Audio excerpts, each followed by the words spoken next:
脊髄損傷などで下半身が麻痺してしまうと、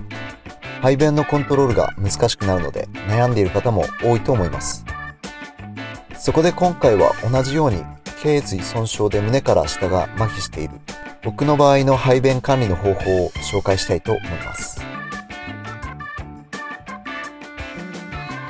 まず僕の場合はお腹に盲腸瘻というものを増設して排便管理を行っています。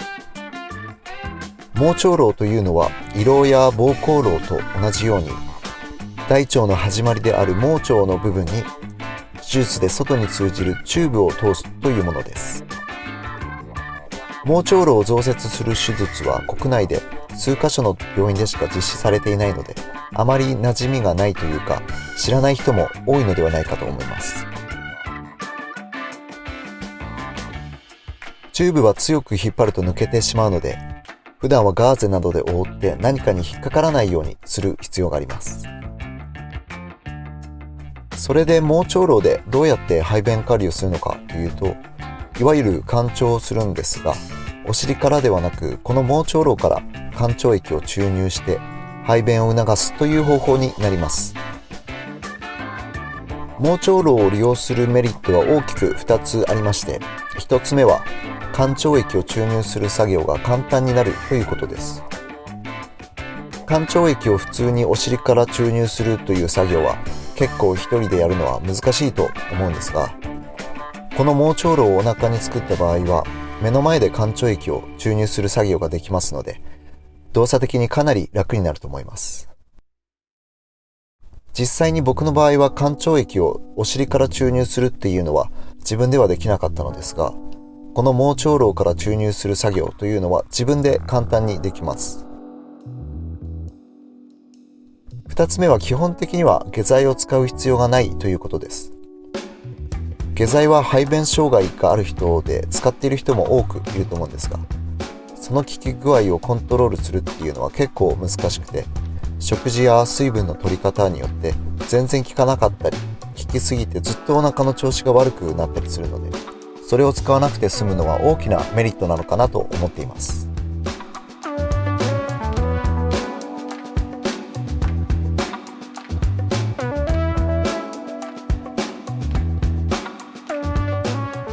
それで僕の場合の灌腸をするルーティーンはどうなっているのかと言いますと、基本的には2日に1度夕食後に行っています。自宅の浴室とトイレは一緒になっているので、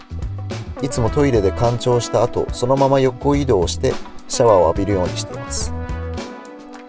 灌腸をした後というのはキレが悪いと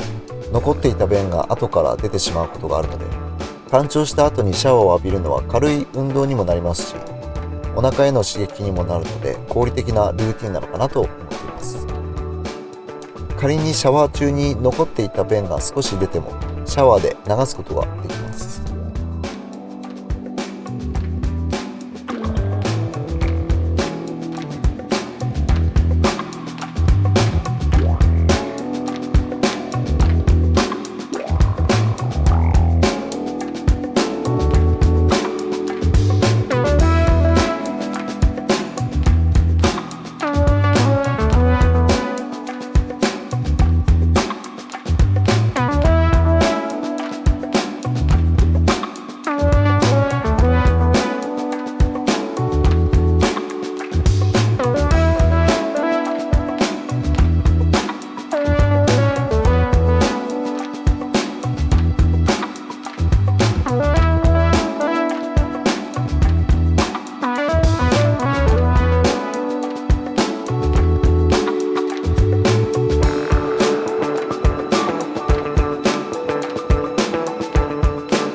いつも移乗してから台の上でズボンを脱いで、そして便器の上に移動しています。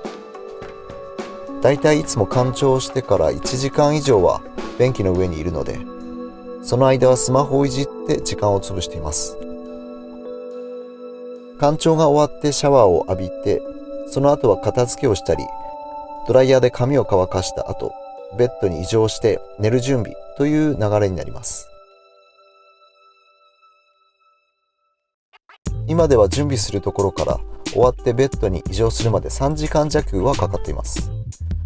ただ以前は介助が必要だったのと比べると自立してできるのはかなりの進歩だと思っているので、